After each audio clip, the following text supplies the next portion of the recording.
Discussion 8. Body language. Before I reviewed these particular videos about body language, I really didn't think about body language. Me and my girlfriends sit in the mall sometimes and watch people, and of course, we're sitting there observing, and especially when it comes to children and parents. I love to sit there and just watch the interaction between parents and children because their body language says a lot. There's nothing like seeing someone that's very frustrated when their child is just acting total out of proportion, and seeing them trying to keep cool while their child is showing out or falling out or having tantrums or spazzing out in the mall. I never even thought about body language as a whole. Body language, in the last video, Amy Cud was saying that body language shapes who you are. It's always been very difficult for me with my body language because I've never been a type of person that could hold my body language, especially my expressions. When I'm upset, you can really tell that I'm upset. No matter what I'm saying, I mostly tell people that, hey, I'm not upset, I'm cool. But my body language says something totally differently.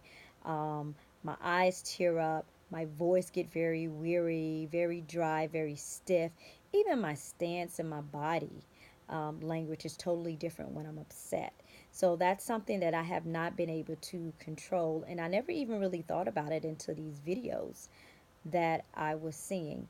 What I really liked in the last video was the example it gave with the president shaking the guardsman hand, and with the prime minister not shaking the guardsman hand, and the expression of the guardsman. That really was really funny to me because the guardman seemed that he was expecting a handshake from the prime minister because the president had shaked his hand.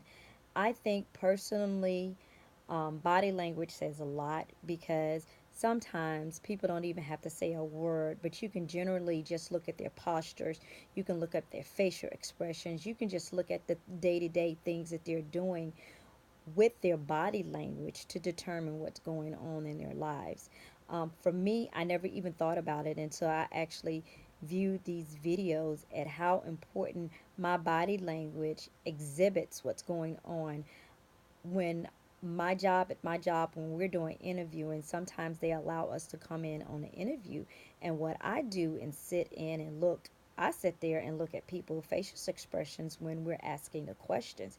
Their facial expressions can tell a whole lot to whether they're actually telling the truth, whether they're interested in the job, how well that they would do if they were functioning in the roles that we're telling them about.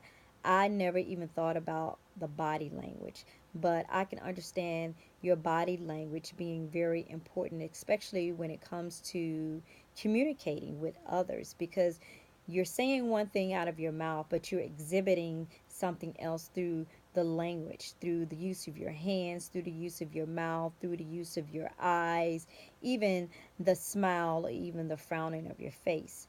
My take on discussion 8 is I learned a lot about my own individuality and my own expressions that I have for me. Um, this video will help me to make me more aware of my expressions, make me more aware of when I'm talking to someone, the different type of facial features that I'm exhibiting. That's my take on this discussion 8.